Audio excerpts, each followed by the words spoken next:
আজকে আমরা রাখবো কুলফি। কুলফি কুলফি গাড়ি যেটা বলে, কুলফি আইসক্রিম বিক্রি করছে। এমন প্রথমে একটা দাগ দিয়ে নিচ্ছি, তারপরে আরও একটা দাগ দিয়ে নিচ্ছি এবং পরে আরেকটা এখানে আমি দাগটা ফ্লাপ করে দিচ্ছি। এরপর আরও একটা লম্বা দাগ দিয়ে নিলাম, এটা একটু ছোট দিলাম। এর সাথে স্কেল দিয়ে আমি আরও একটি বরাবর দাগ দিচ্ছি, লম্বা বা এরকম লম্বা আর কি। তার সাথে আরও একটা দাগ দিলাম। এরপরে এখানে আমি একটা চাকা দিব আর কি, যে একটা গাড়ির যেটার এখানে আগে আরেকটা কাঠের একটা জিনিস থাকবে আর কি, চাকাটা আটকানো আছে এরকম। এরপরে আমি আরও একটা চাকা এঁকে নিচ্ছি, তার সাথে আরও একটা কিছু অংশ দেখা যাচ্ছে চাকার, মানে ওই পাশের যে চাকাটা সেটা দেখা যাচ্ছে। আমার মোটামুটি বক্সটা হয়ে গেল। এরপর আবার লম্বা উপরের দিকে দাগ দিচ্ছি, দুই পাশে দুইটা দাগ দিব। এখানে একটা কালার হবে আর কি, মানে তার উপরে যে কুলফির যে সাইনবোর্ডটা সেটা থাকবে।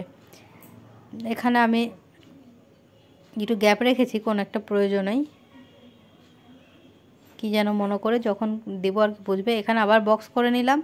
এবার বক্সের মধ্যে আবার একটু চারপাশ দিয়ে আমি দাগ কেটে নিচ্ছি। চারদিক থেকে দাগ দিয়া এই কারণ যে সাইনবোর্ডটাতে যেটা লেখা থাকবে সেটা দেখতে ভালো লাগবে। এরপরে আবার এখানে যে হাতটা সেটা মানে যেটা গাড়িটা নিয়ে যাবে এমন একটা মানে রাউন্ড দিয়ে চুল, এবার গলা, তারপরে এখানে একটা শার্ট পরে রয়েছে আর কি। হাতটা একটা গাড়ির ওপরে রাখা, আরেকটা সাইডে রাখা রয়েছে। এখানে আইসক্রিমের গাড়ি আর কি, কুলফি তো এক ধরনের আইসক্রিম। এর সাথে আমি সে প্যান্ট পরে রয়েছে, আর প্যান্টের পকেটগুলো দেখাচ্ছি, তার সাথে সে জুতা পরে রয়েছে আর কি। তারপরে এখানে আমি একটা ঘন্টা দিচ্ছি, আইসক্রিমের গাড়িতে যে ঘন্টা থাকে। এরপরে আমি কুলফির ঘন্টাটা দড়ি দিয়ে দিলাম, কুলফির যে পাত্রটা সেটা, তারপরে কাঠের যে পাত্র, এবং একজন আইসক্রিম গাড়িতেই সাইডে দাঁড়িয়ে আছে, আইসক্রিম নিবে এমনটা বা আইসক্রিম খাচ্ছে, তার পাটা দেখা যাচ্ছে। এরপরে আরও একটা মেয়ে যে আইসক্রিম খাচ্ছে, তার হাতে একটা আইসক্রিম রয়েছে।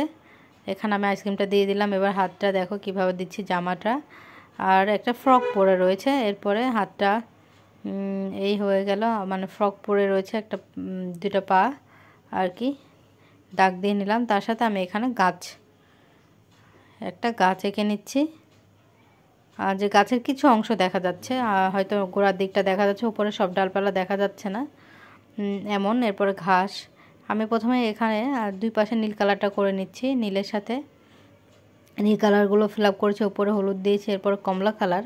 আর গোটা বক্সে আমি এখানে আবার হাতলটাও দিচ্ছি, এখানে আমি গোটা বক্সে কালার দিব।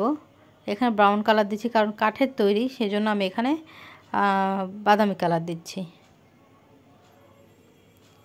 চাকার ভেতরের অংশগুলোতে কালার দিলাম। এরপরে যেটা কুলফির যে মাটির হাঁড়ি, সেখানে লাল কাপড় দেওয়া থাকে, সেটা বাঁধা, সেটা দিলাম। তারপরে কাঠি রাখার জন্য এখানে। এরপরে আমি এখানে মানুষগুলোর মুখ, হাত যেগুলো আর কি কালার হয় সেগুলো আগে কালার করে নিয়েছি। এরপরে চুলগুলো কালার করছি, সবার চুলগুলো একসাথেই। জামা এখানে গোলাপি নীল প্যান্ট পরে রয়েছে, প্যান্টের পকেট কালো কালার দিব। তারপরে এখানে আরেকজন লাল ড্রেস পরে রয়েছে, মেয়েটাও এখানে লাল আর কি। আইসক্রিমটা একটু আর কি তরমুজ বা রেড কালার যে আইসক্রিমগুলো হয় সেগুলো, পিঙ্ক কালার, এখানে তাকে বেগুনি জামা। এবার আমি কুলফিটা লিখে দিচ্ছি, আকাশের কালারটাও খুব হালকা করে দিয়েছি, ঘাস দিয়েছি। এবার আমি মাটির কালারটা দিচ্ছি, এখানে ব্রাউনেরই একটা শেড, যেটা একটু মেটে কালার আর কি, সেটা ইউজ করছি। এরপর চোখগুলো আমি খুব একটা ডিটেল করতে পারিনি, হালকা করে দিয়েছি, যে অনেক ছোট ড্রয়িং। এবার আমি গাছের লাল লাল ফোঁটা ফোঁটা দিচ্ছি। এখানে কৃষ্ণচূড়া ফুল ঠিক পড়ে যাচ্ছে, গরমে দুপুরে সবাই আইসক্রিম খাচ্ছে, কুলফিওয়ালা আসছে, ঠিক এমনটাই একটা। আর এখানে হাইলাইট করে নিচ্ছি বাকিগুলো। এই হয়ে গেল drawing. Thank you for watching.